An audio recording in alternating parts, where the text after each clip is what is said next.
Hello and welcome to another episode of the Golden Hour Podcast, brought to you by the Polar Pro Studio. I'm your host, Dave Mays, back from a little summer break. It's been a little over a month since we've posted a podcast. Also, I don't have the proper connections for my Shure SM7B, so you are actually listening to the audio from a Rode Wireless Go 2 and a lav mic that's running up my mic stand and gaff taped to my Shure SM7B. Quite hilarious, if I do say so myself. That's how we do it. We do it scrappy. We do it well. We do it professionally, but also scrappy. How was your summer, guys? Summer is officially over because pumpkin spice lattes are back. Am I right? Anybody? Anybody picking up your pumpkin spice lattes yet? I got one. It feels a little odd to get it already so early. It's only September, but it's happening. Let's start off with talking about some of the things that I've been doing over the last couple of months, and in the last month in particular.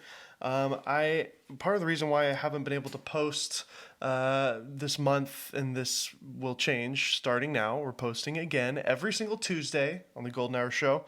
One of the reasons was I got really, really busy with my job. I work, I'm going to go ahead and say it. I don't know if I've ever actually said it, but I do work with my cousins, Amy and Jordan Demos. They are wedding photography educators. I will pull their website up right now. If you're watching the video, you can see their lovely site.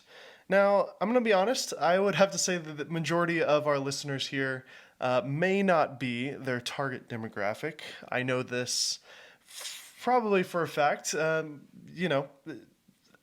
just say they serve kind of that middle-aged stay-at-home mom type of audience. Now, if you are a middle-aged stay-at-home mom and you listen to this show, I hope you don't take any offense to that. In fact, I welcome you. I am grateful that you are here. I just have a guess that the majority of our listeners are not that demographic. However, my cousins, Amy and Jordan, Amy, the girl is my actual blood cousin. Her husband, Jordan, and her have created a very successful education business. I started working for them a couple months ago. They're the reason why I have the C70. They're the reason why I moved back to Nashville. And it's been a real joy to work with family.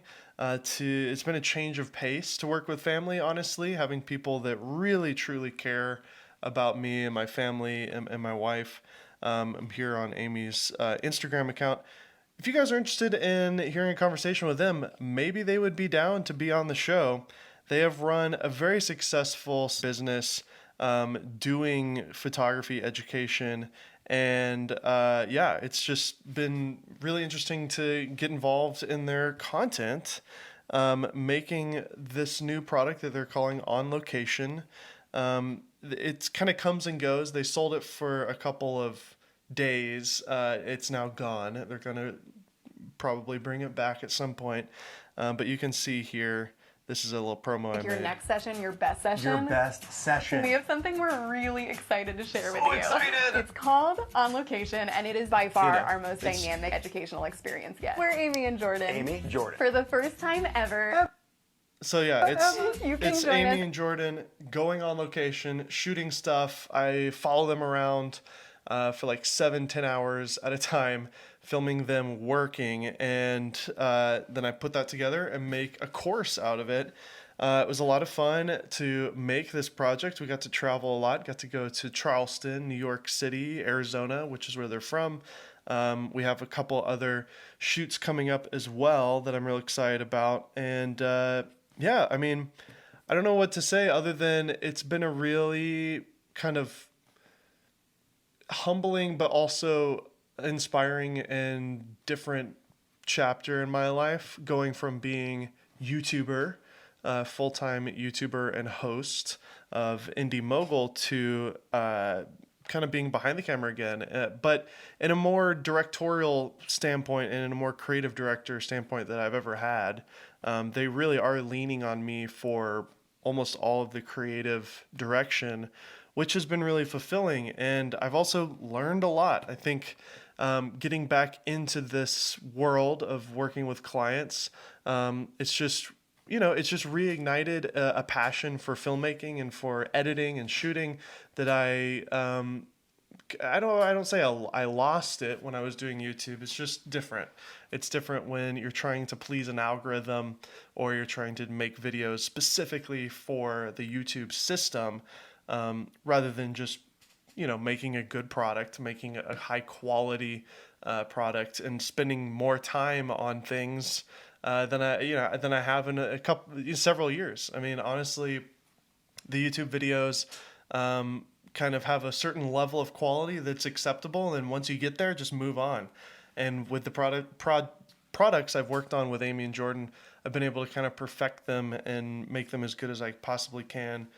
One of the things that I'm really proud of is the lighting setup. One of the things that I'm really proud of with Amy and Jordan is their studio setup. If you're watching the video, then you can see what I'm talking about. But if you're listening, basically it was two subjects behind a desk. And I've always had trouble, lighting two people. It's easy enough to light one person for an interview, but when you have two people, it can get a little more challenging. So, and both of these subjects are looking dead into the lens of the camera. So it's not like a traditional interview setup.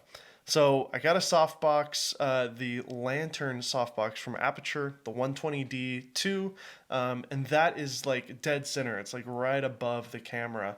And like I said, majority of the audience is, kind of 30-something, middle-age-ish women. So we wanted it to just look very bright, airy, and clean. So we have the light dead center, and it's got the, the Lantern softbox. And to fill in the shadow on the left-hand side of the image, for Jordan, who's on the left, and then Amy, who's on the right, I had two quasars. Those things are so great. I'm sure you guys have heard about them. They've been around forever. They are very popular, and lots of people have now since copied them, but I just wanted to go with the real deal, the quasars. They're really cheap. They're like $40 for the ones that I got, $45 for the Quasar Science Q15 T8 dimmable 5600 linear LED lamp. It's a 2-footer. These lights are really high quality in terms of the color accuracy, high CRI rating. They're small, and I just gaff taped them to stands, and those are like my fill lights that are off to the side. And then I got the bicolor Quasar Science lights. They're $150, but it gives me the ability to go to 3200 or 5600. Those are set up as hair lights in the back, and that really made the whole thing pop. You can kind of see a behind the scenes picture here that I'll put on the screen, and then there's the actual shot. Really proud of it, all C70. But I found editing these 3-hour courses was extremely exhausting. So I decided to talk to Amy and Jordan about getting the ATEM Mini, and in particular the ATEM Mini Extreme ISO. If you're not familiar with the ATEM Mini series, then you really should check it out. In particular, the ISO versions. There's an Extreme, and then there's just the standard Mini ISO. Basically, the Extreme gives you 8 HDMI inputs, and the standard Mini gives you 4. The Extreme also gives you a couple extra buttons and things, like having buttons for macros, which allows you to customize certain things with it. To me, the Extreme ISO was worth it to get the extra inputs because we were doing 6 inputs. Or no, actually, I think we're only doing 5, which, it seems a little excessive to get the 8 HDMI unit when we only actually need 5. But, we need 5, and the Mini Standard only has 4, so it is what it is. But the reason that the ISO version, I don't know how you say it, ISO? I think it's not ISO like your camera lens, your camera does. This is an input recording version of the ATEM Mini. Now, the ATEM Mini in general is a wonderful product. It's affordable for what it is. Allows you to input up to 4, or in this case with the Extreme, up to 8 HDMI inputs.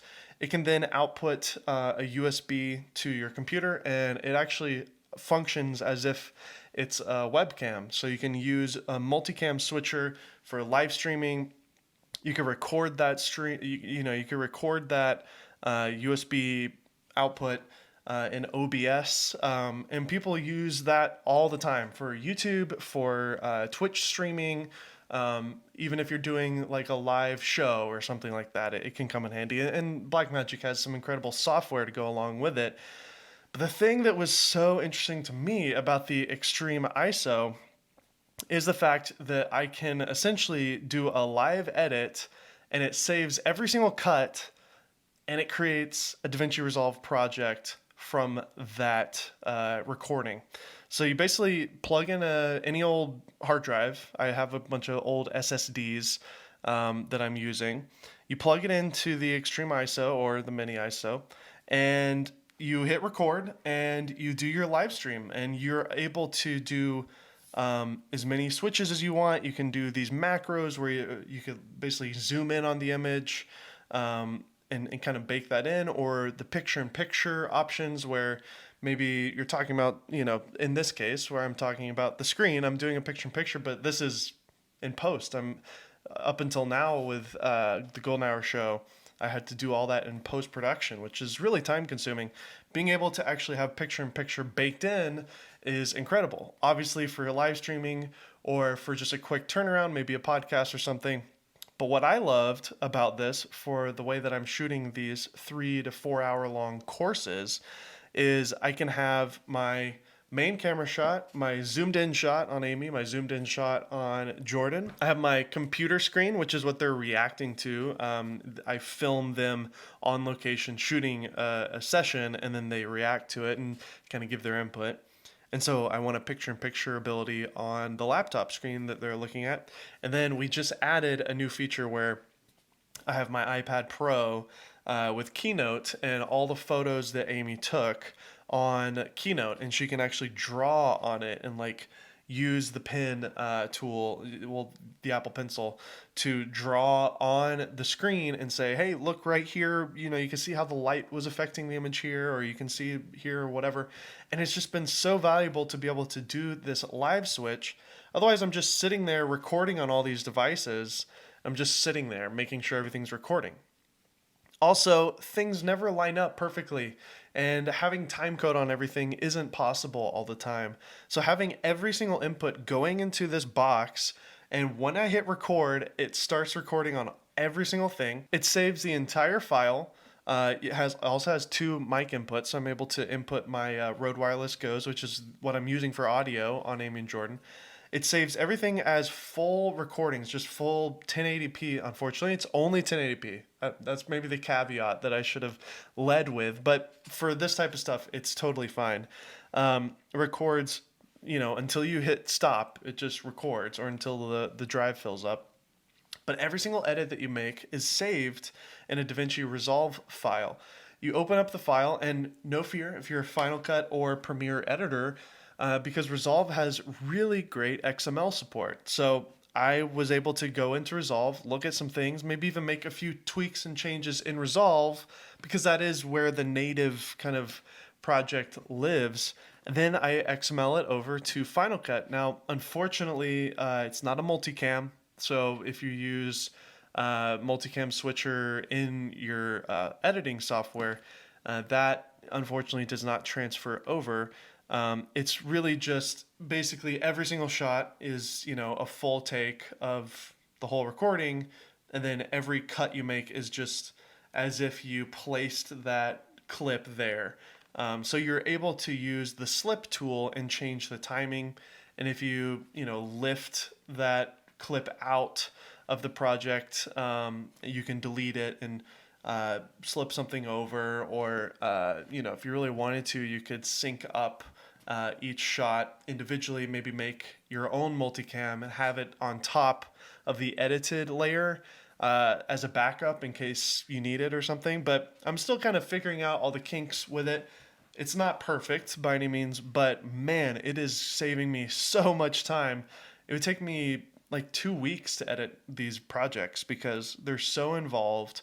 there's so many things with doing the picture-in-picture, with showing the computer screen and having failures with ScreenFlow, which is the app that I use to record the screen. I mean, I still don't trust ScreenFlow even to this day. That's why I have my Rode Wireless Go is literally sitting on a ghpod just right above the speaker of my laptop because I don't trust ScreenFlow to record properly. So anyways, I've really enjoyed the ATEM Mini Extreme ISO. I highly recommend it if you're in any type of production where you're doing multicam editing. It really saves you just an ungodly amount of time. And we're talking almost a full day's worth of editing, 8 to 10 hours of editing you could potentially save by using this, which is a lifesaver. The $1,200 rate for the product is going to pay for itself if this is the type of work that you do, because you're literally saving days of work. So really cool product. The fact that it has the ISO mode, the input recording mode, that's the game changer. And then obviously it still is a great streaming device if you do live streaming. So yeah, I'm gonna start using the ATEM Mini Extreme ISO for this show. Amy and Jordan have it at their studio for now, but I may set up some of my cameras in here, and then that way all I have to do is just bring that in here, turn it on, and use it for this show. I think that'd be a lot of fun. So anyways, that's kind of what I've been working on. That's what I've been doing these last couple of weeks. It's been a crazy couple of weeks with work, with all that, launching this big course and everything. So things are back to normal again, and this show is absolutely back. We have some incredible guests lined up. I'm going to give you a little tease for one of the next shows that I still have to nail down a booking on, but I'm going to give you a little tease. It's with a guy named Ricky Rocket, who is the drummer, the founder of the band, and the current drummer of Poison. That's right. The band Poison. It's a really funny story. Ricky sent me a message and said that he's a fan of my stuff. And he said he would love to do a podcast. And I just get a kick out of the fact that the drummer for Poison is a fan and he wants to be on the show. He may even be listening now. So Ricky, we are really looking forward to having you on the show. Yes, Poison, Bret Michaels band. Yes, that is the band.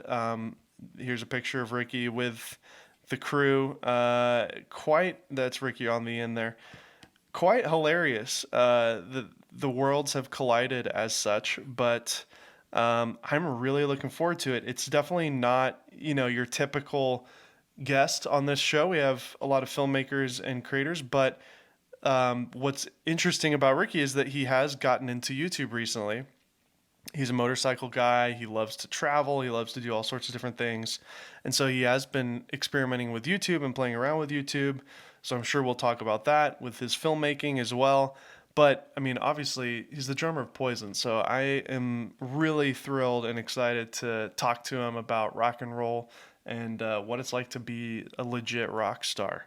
So, I mean, who knows what can happen, guys? You start making videos on the internet and things happen. So very cool show that will be coming up. Also, I want to remind you guys, if you haven't listened to the interview with my dad, Rick Altizer, it was a couple episodes ago, we talk about a film that he made with Sony Pictures and the Kendrick brothers. It's a feature-length documentary that's actually going to be in theaters this week, the week that this show is going live, September 10th. It will be live in a theater near you if you're in America. A couple thousand theaters across the country are playing it. This is a real, actually in movie theaters for a couple of weeks type of thing. Sony has put up a ton of money behind this project. I think my dad said the Facebook trailer has over 3 million views now. The film is called Show Me the Father. And you can find information about the film on showmethefathermovie.com. This, again, is my dad. This is my dad's movie. He's a director. You can get the full story on the previous episode with my dad. Legitimately one of my favorite interviews ever. Again, Ricky Rocket, I'm sure is going to be awesome. But My dad definitely takes the cake for being the best guest I've ever had. Sorry, everybody else. He's my dad. In theaters September 10th, from the creators of War Room and Courageous, the Kendrick brothers. Show Me the Father. They produced the film. They're the executive producers. My dad directed it. He essentially shot it with some of my buddies, John Melton and Dave Oglesby. Those are some of my old guys from the Ramsey crew. They're now freelance, and they did all the shooting. I was living in California when my dad shot this film. Otherwise, maybe I would have had a part in it. There's actually like one or two shots in the film that are shot by me. It's actually a shot of Jordan with his daughter. You may see it in there. So yes, if you are a fan of Kendrick Brothers, or if you're just a fan of the Golden Hour podcast or Dave Mays in general, would you please consider going to see Show Me the Father? Bring your dad, bring your parents, bring a friend. It's one of those movies that, regardless of what you believe, it's really powerful because everybody has a fatherhood story, whether you have had a father who's been present in your life, who is a good father, or somebody who just really wasn't.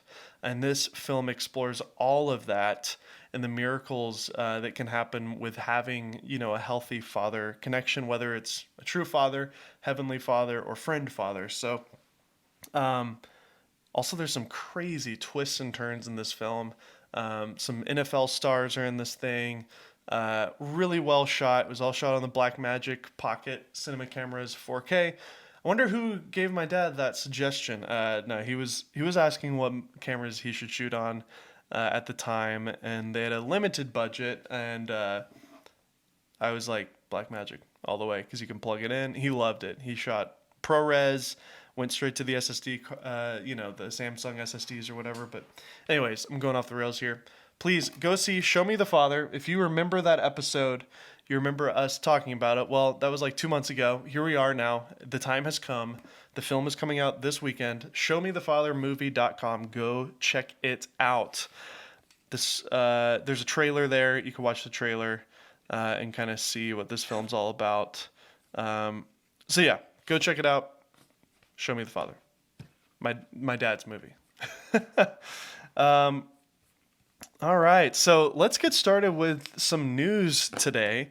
A lot of things happened in a month. The first one that I want to talk about is, you probably guessed it, the RED V-RAPTOR 8K VistaVision, coming in at $24,000. But this is kind of the next step for RED. It looks a lot like a Komodo, but it's not. This thing is an 8K full frame camera. That's right. VistaVision quality. 35.4 megapixel full frame sensor. Lightweight and compact design. Very similar to a Komodo. Honestly, you would probably not be teased if you thought it was the Komodo. It's definitely a little chunkier, a little bigger. And it's certainly a lot more expensive. I think the Komodo starts at $6,000. This one's at $24,000. So it's quite a jump up. However, in the cinema world, if we're talking about the Arri Alexa and the previous RED Epic cameras, this is a great deal for what you're getting. 8K full frame quality, Canon RF lenses, just like the Komodo, CF Express Type B support, up to 8K at 120 frames per second, 6K Super 35 and 4K 240. 6K 198 frames per second in the Super 35 mode, and 4K at 240 frames per second. So this will be a pretty killer high-speed camera, similar to other RED cameras, of course. 17 plus stops of dynamic range.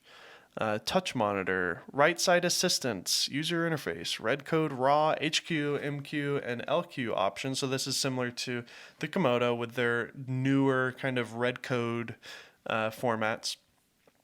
And it's coming in white, like always. So yeah, let's take a look at this video.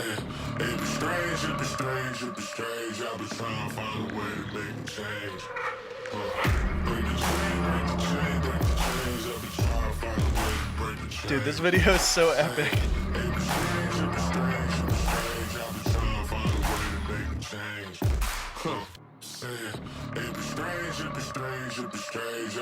Stormtrooper colorway. I love it.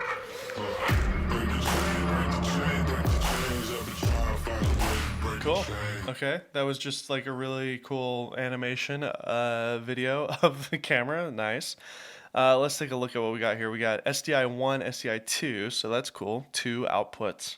An audio interface, so maybe there'll be like little boxes that you could use to get some nice audio in there, which has always been a struggle for RED, obviously.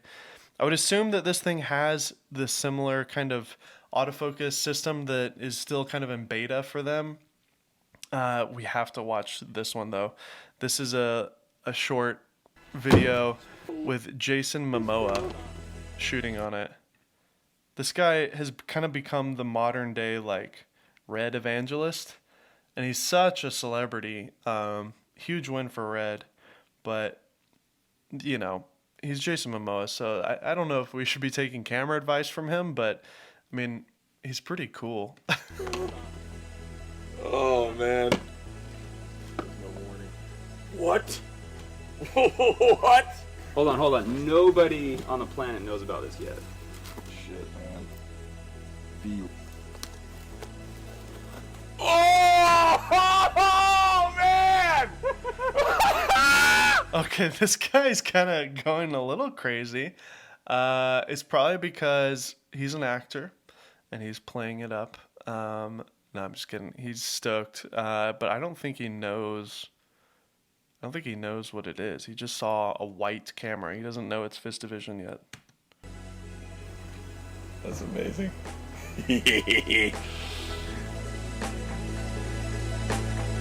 Okay, looks like Small HD has done a partnership with RED. They were already doing some Small HD monitors. Yeah, so look at this. So this is their new RED monitor. You can see how the cable is integrated with the mount, but I see a nice old big chunky Small HD logo there. So that's cool. They're doing a little partnership with Small HD with an official RED monitor.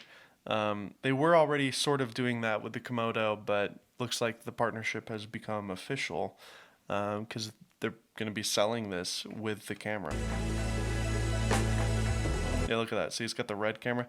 I always thought it was so funny. I don't know if you guys remember or were a part of the film community back when the original RED Epic was out, but you'd have like a RED Epic, and then the monitor was called the 5.0 monitor or the 7.0 or whatever, because it's 7 inches, 5 inches, right? And so RED always just is like completely, they're unabashedly just plastering their logos on everything, and it's kind of gaudy, to be honest, but hey, it's RED. And they put RED 5.0 on the monitor, and so every time you'd be doing a shoot, because the client is looking at the monitor, the back of the monitor, or the talent, it's like, oh, is that the RED 5.0? And it's like, no, that's just the monitor. I always thought that was so funny. Just because, I don't know, it was kind of a missed opportunity. They should just plaster RED Epic on there. But yeah, every time I would shoot with the RED Epic and somebody was seeing it, they were just like, oh, is that the RED Pro 5.0? No, dude, it's not. Stop trying to be cool. Anyways.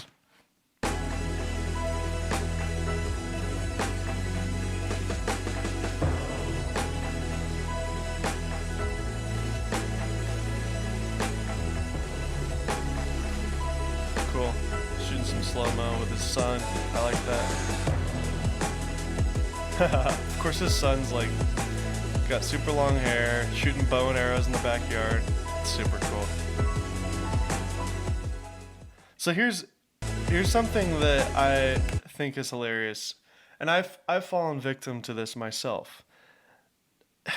Shooting like this, and this is Jason Momoa holding the RED in his hands with no rig whatsoever.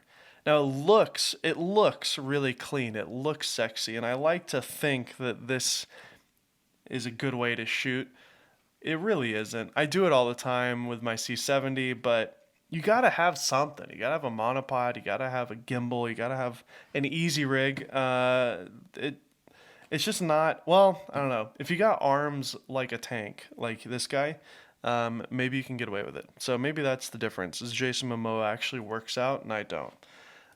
This video told me nothing. It showed me nothing. It was just Jason Momoa freaking out about a camera that he probably didn't really know about.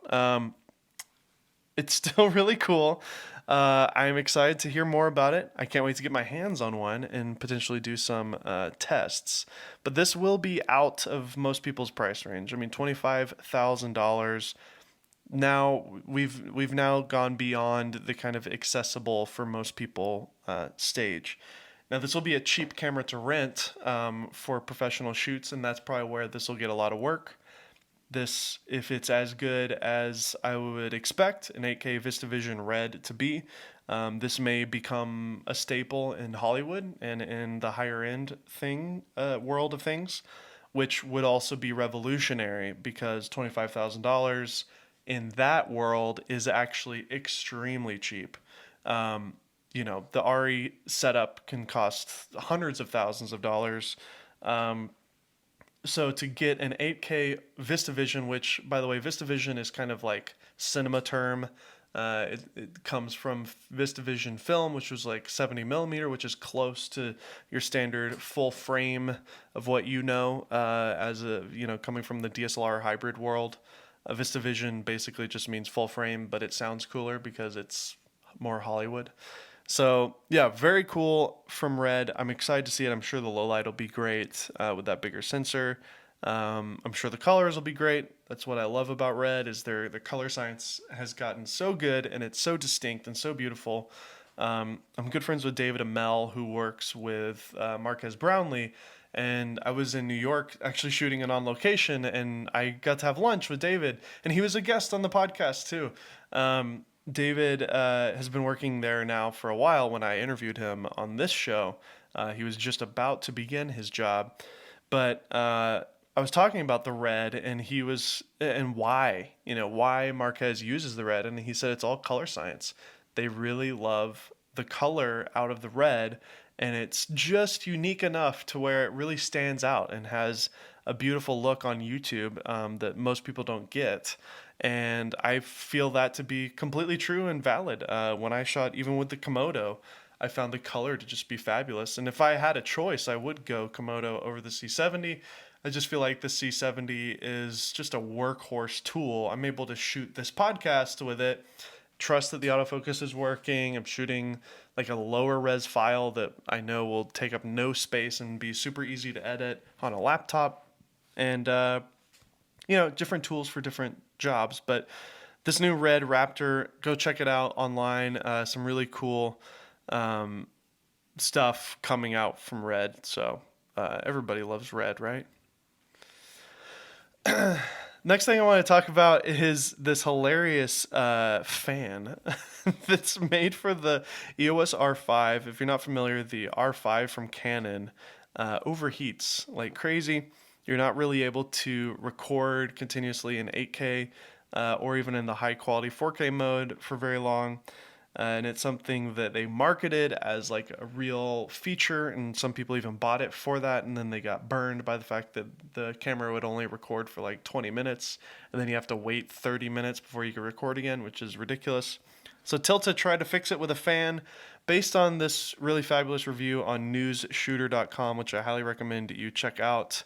It definitely does change things. Here you can see some of these pictures of it. It screws onto the cage that they sell, or you could also screw it into a little Arca Swiss plate that comes with it. You have to power it with a little battery grip from Tilta, or if you have a V-Lock battery, you could use that or something. It is kind of hilarious that you have to screw a fan on the camera to use it properly, but hey, it's a thing that you can do. So without the cooling unit, when you're shooting 8K, you get 25 or 21 minutes of recording. With the cooling unit, you can get 40, and they repeated that 3 other times, and it continued to be true. Around 20 minutes each recording time without the cooling unit, and 41 minutes for each recording time with a cooling fan. So that's already double. That's great. That's not a ton of time, but it is better. If you plug in the camera over like an input voltage of 8 volts, so I guess if you're using like a dummy battery or something and you're powering the camera without the cooling unit, you're still only getting 23, 21 minutes. But with the cooling unit, now it jumps dramatically up to 78 minutes. Now, is this like a realistic thing for you to do? I guess like if you're using an R5 and you're doing long takes and you need long takes, this could be a good option for you.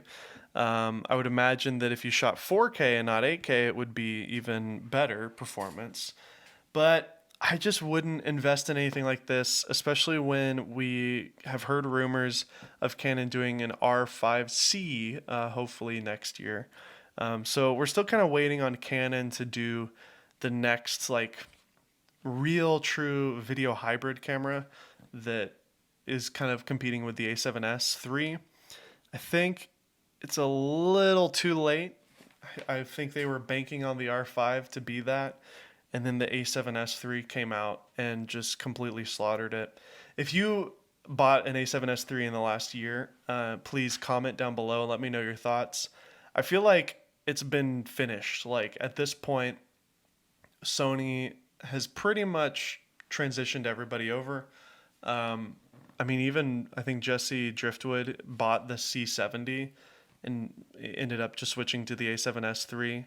I think the only person left on Canon is Peter McKinnon at this point. And, you know, he's Peter McKinnon, so I guess that's why. But it would be a big deal if he switched. And Sony, I'm sure, would give him a lot of exposure if he did. It would probably benefit his career to do so, honestly. Because almost all of his friends shoot on the A7S III at this point. And most people I've talked to have said either Blackmagic 6K Pro or A7S III. Nobody's really, like, the GH6 is still coming, but at this point, I don't think Micro Four Thirds is really worth it, especially if you consider that the GH6 will probably cost close to how much an A7S III costs. At that point, just get the A7S III. The whole Sony color thing is finished. They've completely solved that issue. The color on Sony cameras is amazing. The Venice cameras have gotten so good, and the cinema profiles that they've created for the Venice, which are really high quality cinema cameras, have trickled down to the A7S III and the FX3, which is just a version of the A7S III, and the FX6, and these other smaller cinema cameras. They've really just nailed it. The autofocus is perfect. The full frame sensor is amazing. The IBIS stabilization is great. The lens selection is way better than any other mirrorless system out there right now. The color is fixed. The low light is incredible. The EVF is great. Like, you can't really fault the A7S III. It's really just if you just simply don't like Sony, you prefer another manufacturer for handling reasons, or you already own a bunch of lenses. I would argue that if you prefer the look of a certain sensor, or you prefer Canon over Sony for their look, I would argue that Sony has gotten so good now that you could get very close to a Canon look. And in a way, I feel like Canon has regressed a bit. The 5D4 and the 1DC, which is sitting on my desk here, had a very filmic look to it that you couldn't really get with any other camera. And now I feel like the modern Canon look is just very modern and very similar to a Sony look. Even the C70, I really love the skin tones and the look on this, but I know I could get a very similar image from the Sony A7S III or the FX6 or whatever.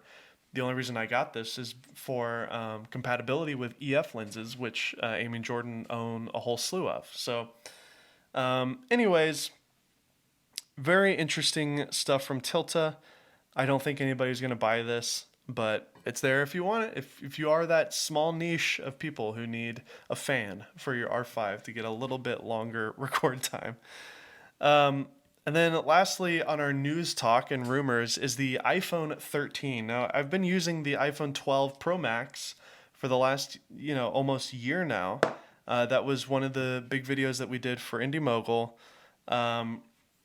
What was the one that we did? It was of course, the game show. So I took the iPhone 12 Pro Max, used the Filmic Pro app, got Justine and Armando to come and hang out, and we did this funny competition where I shot stuff on the Alexa, I shot stuff on the iPhone, and we compared it side by side. Really fun, silly video. Was really surprised, honestly, with what I could come up with the Alexa. Like, honestly, this shot here that you're looking at on the video, like, I couldn't believe it. Like, honestly, I don't even remember which one's which in this case. I mean, obviously, I was shooting it purposely in the iPhone strengths. So, for the most part, of course, the Alexa's better than the iPhone. Of course, duh. It's like a dummy thing. Of course it is. I was just trying to show the color and how close you can get with color, how much you can push your phone. I did everything I possibly could to trick them. I literally softened the iPhone image a bit. I just kind of did power windows on the highlights to try to bring it down. Yeah, so anyways, I'm trying to find... So yeah, watch that video. If you haven't watched it, give it a watch. It was a ton of fun to make. Justine and Armando were so kind to show up and do that one with me. But anyways, the iPhone 12 has been really impressive to me as just like a documentation tool. I still don't see it as a professional video tool. Even though that video was great and amazing, I still am hesitant to whip it out for professional projects for a few reasons. And that may change with the 13. Now, there's the portrait mode thing that iPhones have had now for a while, since the 7 Plus. But now they're getting the cinematic video feature, I think is what they're going to call it. It's basically portrait mode for video. It's going to be really buggy and weird. Samsung has done this. It's software-based blur. The LiDAR helps, but I guarantee you it's going to look really wonky. It's going to look like what your iPhone looks like when you're in portrait mode, when you're just viewing a display. It'll look like that probably. So I don't know. I mean, I would be surprised if it looks really good. There might be situations where it does look really good. Like if I'm shooting a product on a table, I'm just doing a slow pan or something, and maybe you could blur the image just slightly to make it look more like a DSLR, but not blur it like crazy, like it's an f1.2 or something. So that would be really cool if that actually works. I have doubts that it will, but that's not the main thing I'm most excited about. The thing that I'm most excited about is this rumor that the iPhone 13 Pro and the 13 Pro Max models will feature the ability to record ProRes video, a much higher quality video format, similar to how the ProRAW format for photos is exclusive to 12 Pro and 12 Pro Max. Gurman said that ProRes may also be exclusive to the 13 Pro and 13 Pro Max. So yeah, it would be... It's kind of silly, reading these articles by people who aren't super video related people. They're just saying higher resolutions with ProRes. Basically, it's going to be bitrate. We're going to be getting now Filmic Pro does give us way higher bitrate. Filmic Pro is a great app that's actually available on Android and iPhone. It cranks your bitrate up. I think that's still that'll still be great, but having ProRes from the camera itself will be better. Because Apple just has the keys to the castle, and they're able to unlock things that Filmic Pro just simply can't. I was fortunate enough to meet some of the Filmic Pro people at NAB 2 years ago, and I talked to them about it, and they're like, yeah, we basically have to just completely reverse engineer the iPhone, and it just takes a lot of work to figure out how to hack into it and to get these higher bit rates, because they're just not made for that at all. But this is really fascinating to me because having a real true ProRes format really changes the perception of of the camera on the iPhone. And it may not even be that ProRes native, from Apple is better than the higher bitrate from Filmic Pro, but it's just the kind of optic that like the Pro models and the Max in particular, which will probably still have a bigger sensor than the Pro, it's going to start being kind of like, you show up on set with an iPhone and use it as like a wide shot. And it's like, what are you doing using an iPhone? It's like, well, this shoots ProRes log now. Did you know that? And then like clients and directors would be like, oh shoot, that's legit, I'm sure they're going to have some incredible filmmakers talk about it. I know there's been a couple of filmmakers that have made movies on cameras already on the iPhone 7. Steven Soderbergh made Unseen or whatever, on the iPhone. And that's fascinating to me. But there is one issue that I really hope that Apple will address. And my good buddy, Michael Tobin, talks about it in his video. So I'm going to play his video. It's basically, there's this flicker, this automatic HDR thing that just simply can't be turned off. Even with the log mode in Filmic Pro, there's just always this kind of jittery flicker going on. Just watch Michael's video here, or listen if you're listening, and you can see what I'm talking about. And I can't believe I really, I guess I've noticed before, but I never really stopped to think too much about, which is I set everything up, I locked my exposure, but every time I would like leave the frame and come back, I noticed that it would brighten things up. I'm like, I noticed this, when I was testing out the Beastcam app, and pretty much every third-party camera app on the iPhone, I've noticed this, is even if you lock in the shutter speed and the ISO, you still will get exposure fluctuations. And so I found this Reddit post from earlier this year, and this is actually a response that a user submitted to Filmic Pro, and this was their direct response. Obviously, you can pause and read the whole thing, but essentially it's talking about how Apple does not give like the core functionality, like straight to the image sensor control to any third-party app. And so even if you're using a third-party app that has all of these manual settings, there's something called tone mapping, which is something that Apple's video cameras do in their stock camera apps, as well as any other third-party app. And it essentially adjusts the exposures of key parts of the image to create better dynamic range. So it will either brighten the highlights or lower the shadows or just up the shadows a little bit. So each individual part of the image. And in the stock camera app, if you're just the average shooter, that's what gives us such great results most of the time. But if you are trying to shoot something more professional, it is extremely frustrating when you lock in your exposure just to have it still change and slide. And so unfortunately, Filmic has no resolution for this currently. They said they're working on a couple things. So this is a big deal because the fact that ProRes may be included in the 13 leads me to believe that they're going to probably have maybe a Pro mode, maybe even a Pro app. That'd be cool. It may just be as simple as a button, just like Pro RAW is currently on the 12 Pro Max, where you can just kind of enable it in the camera settings. But basically what I'm hoping is that you can actually lock your exposure, and this tone mapping that Michael Tobin was talking about in his video just completely goes away. And that's been my biggest hesitation using the iPhone 12 Pro Max, even though I've had this thing, and I literally shot a wedding this weekend for my good friend. It was a favor, and I needed just like a wide shot. I would have loved to have just pulled out my iPhone, put it on a little tripod mount, and use that as just a simple basic wide shot. I don't need any depth of field. Everything needs to be in focus, actually. And I want to just be able to trust that the image looks good. It probably would have been fine, for him. He probably wouldn't have even really cared that it was shot on an iPhone, but it would have just drove me crazy to see, the highlights kind of fluttering and going on in the background. And every time I see, every time a new iPhone comes out, everybody makes, cinematic videos because, come on, clickbait. I'm sort of doing that right now by talking about this, but I am truly interested and fascinated in this new development.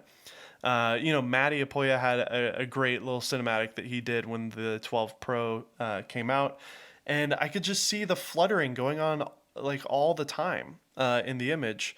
And Michael obviously talked about it, and I feel like that literally that one thing kills it for me as a professional tool. Like the last thing you want is to set your exposure, to set your shot, and then somebody sits down for an interview or any type of change in the image happens, and you just like see the sky start to change exposure and do weird fluttery things.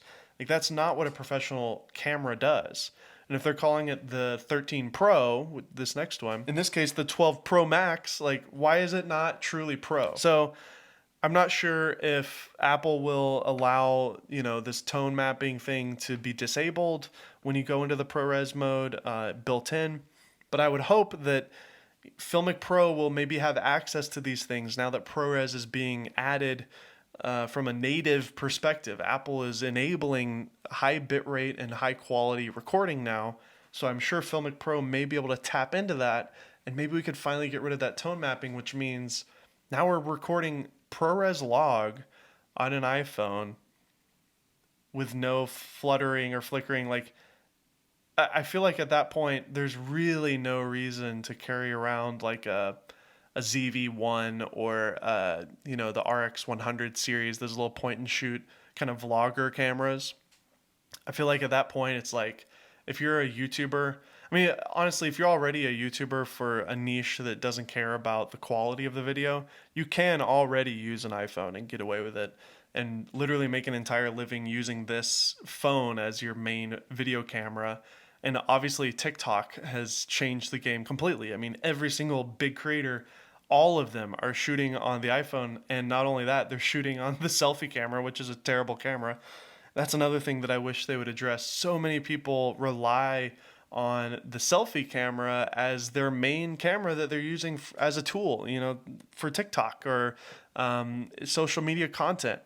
It would be to call a version of the phone the Pro. I would love to have the ability to choose one that has an actual high quality front facing camera.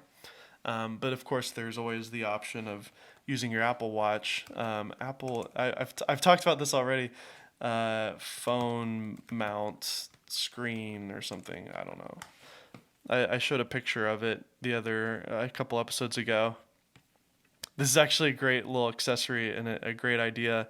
I saw somebody post about this on Twitter years ago, and but I mean, it looks like somebody actually made an accessory for it, so you can actually pop your Apple Watch on the back of your phone screen or your phone. That way, you can actually see yourself while you're filming for vlogs or whatever, and you can control it. So, kind of silly, but it is a thing. So, anyways, iPhone 13 Pro. We'll just have to wait and see. I think the event is next week, so I'll be able to follow up next week with that information, hopefully. So moving forward with just my career and with this podcast, I need your help, and I would love your input. So please comment down below and let me know, or reach out to me on Twitter at Dave Mays or Instagram at Dave Mays _. Let me know what you want to see on this podcast. I've kind of bounced around with all sorts of different things, doing this completely solo, doing this with Connor and Zach, doing this show with guests. What's your favorite? What's your favorite thing that I do here?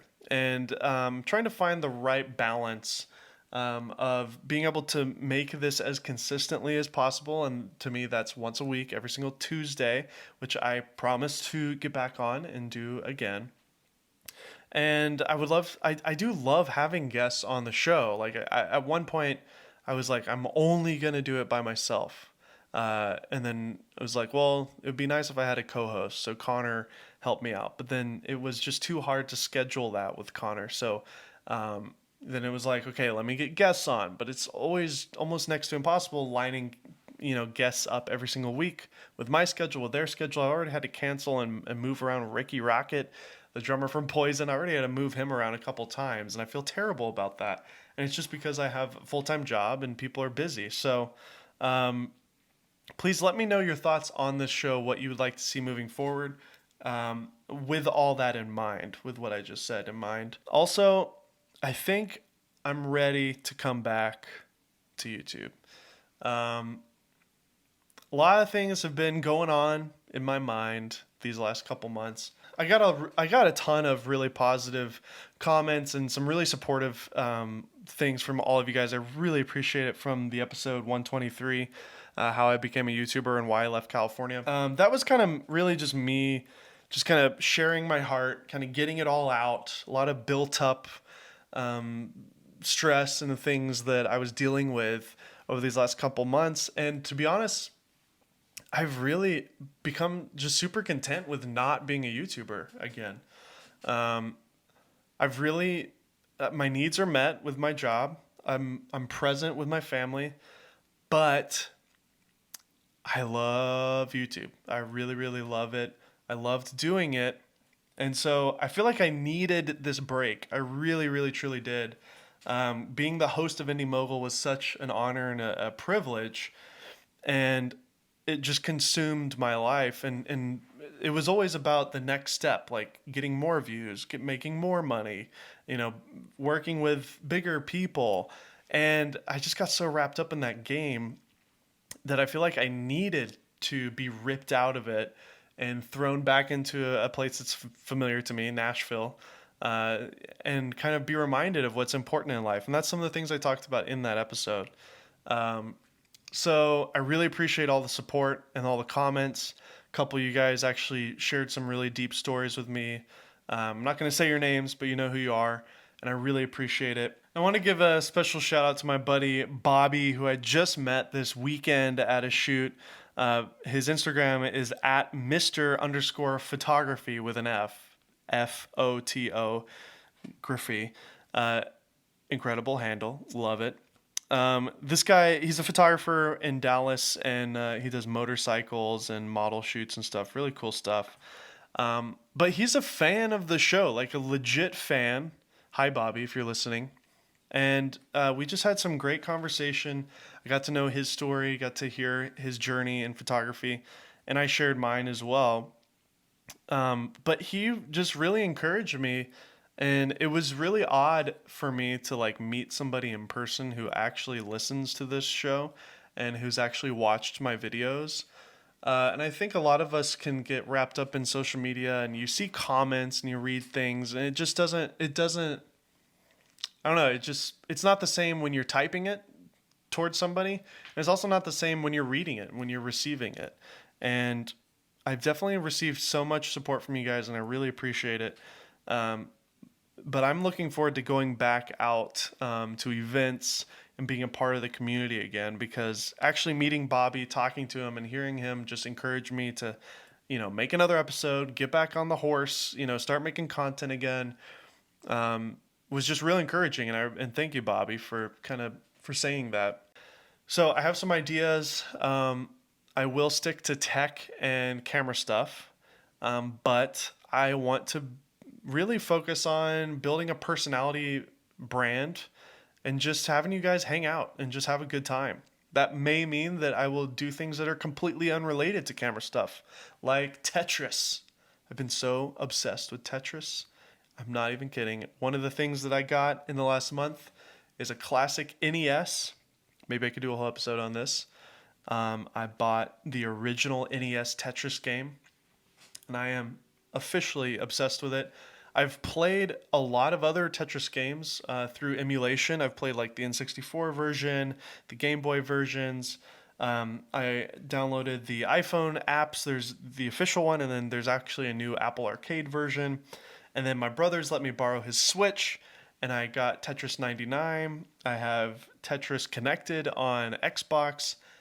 And without a doubt, for some strange reason, I've literally played them all.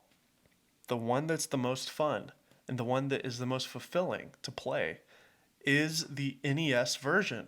And there's so many people that believe that there's actually a league called the Classic Tetris World Championship.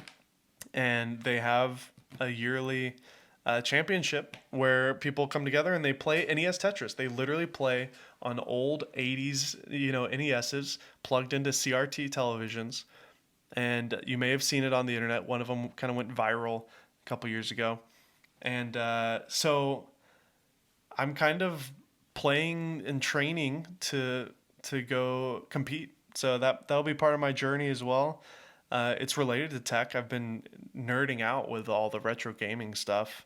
I bought an OSSC and I'm, upscaling it to my HDMI TV and stuff. So really fun. So yeah, I'm excited for the future. Again, similar to your feedback on the Golden Hour show, I would love your feedback on what you would love to see me do. I'm thinking music video parodies again, maybe one a month. I had such a blast doing that. Different challenges, games that I could play with my buddies, Zach and Connor, who are here. Obviously reviews of products that I'm interested in, but I don't want to be in that rat race of reviewing everything that comes out. I feel like a lot of my buddies have just gotten burned out from that. I don't want to get wrapped up in that again. But, those are the things that pay the bills sometimes. So I think there's creative and unique ways to play around with that. And then, I'm probably going to focus a little bit more on other tech as well, like Apple computers, iPhones, editing software, other tech products and things that interest me, like retro gaming. So if you guys are interested in that, let me know. There is a link to my personal YouTube channel in this podcast, and in all the podcasts I usually include it. It's just youtube.com/Dave Mays. I've got 6,000 subscribers and I haven't posted anything in a long time on there. So thank you to those of you who have subscribed. The only things that are public on there are just the music video parodies, which I reposted here. They all kind of originally lived on Kinotika, but when I left Kinotika, they allowed me to basically own these. So I just reposted them here. So yeah, let me know your thoughts. I'm excited for the next chapter. There's only so much I can do being a full-time dad, husband, and, employee, essentially. I'm working for my cousins. But I would love to get back into full-time YouTube again. So I think the journey is starting now. And I've needed these last 7 months to figure it out. I've needed this time to figure out that I am passionate about it. Even though I've been out of it for so long, I still love cameras. I still love talking about it. I mean, the first half of this podcast, that's all we talked about. So it truly is something I'm interested in. It is something that you guys, for some reason, continue to listen to me talk about. And Tetris is something I've been really into too. I haven't stopped playing it for the last 2 months. Anyways, I'm excited about the next step. I know I told you guys on the show that I was taking a step away from camera gear. Maybe I am. It's just it's camera gear entertainment. I don't know. Let me know your thoughts on all of this. Tweet me at Dave Mays or Instagram DM me at Dave Mays _. And then let me know what you're thinking about Golden Hour, what you're thinking about this next step in my YouTube career. So anyways, that's it for this episode. Once again, I'm your host, Dave Mays. This is the Golden Hour podcast brought to you by the Polar Pro Studio. If you need any filters or camera accessories at all, go check them out at polarprofilters.com. We'll see you again next Tuesday because the Golden Hour show is back in action, baby. Let's go.